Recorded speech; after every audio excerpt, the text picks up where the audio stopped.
You see, the problem of the solid waste management is a universal problem. And landfills are not the answer.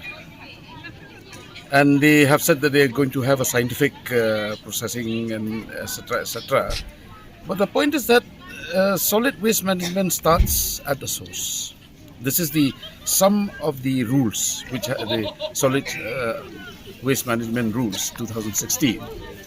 So what has happened is these rules, they are working towards, the houses, the industries, the hospitals that are producing the waste, they should try to manage it first. It's not that they'll keep on bringing out waste and this will be brought somewhere and this burden will be shifted to other communities or other areas.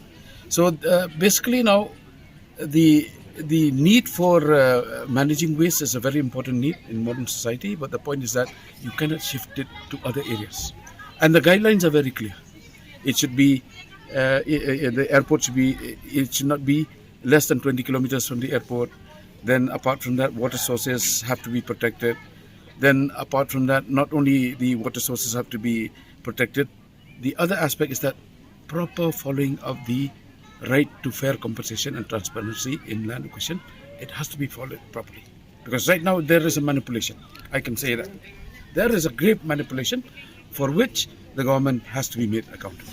The thing is that the civil aviation authorities will not be able to override the provision of law to make a special consideration, because this provision is applicable to the whole of India.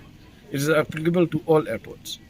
It doesn't mean that just because we are here in the hill areas that they make a consideration, they make a special consideration, because pollution, contamination is the same everywhere. It's either air contamination, water contamination, or even ground contamination. So these rules cannot be, you cannot just shift them for political convenience. The rules have to be applied in toto.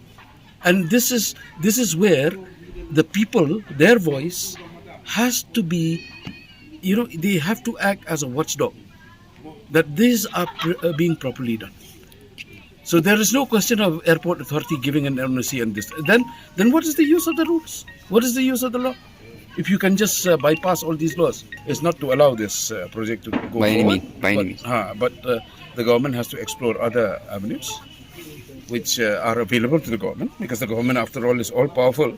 The message to the government, as I've already said, so the same thing I will repeat, that the Riboh as a whole, we are going along with the sentiments of the people of Right Madan Khyndew, and we cannot go against it. And that is the reason that we came here to oppose the project of the government supposed to be set up at Mawphor village. So we came here as an opposition to the project of the government. So we are very happy that today the Riboh Youth Federation is along here with us, and then the Sur paidbah khyndew trip of Riboh district, then the Eastern Riboh Development Council, then besides the headmen and sedas of different rides and villages. We can't say it outrightly about that, but it seems, as far as we came to know about the process that they have been doing here, it seems that there is such and such thing that they are practicing, and they are trying to get the project done by hook or by crook. The next step, we have got that the public hearing. That is the first step. We will attend that, and then number two, we can go for legal procedures also, if the result of the public hearing is against the will of the people and against the sentiment of the people.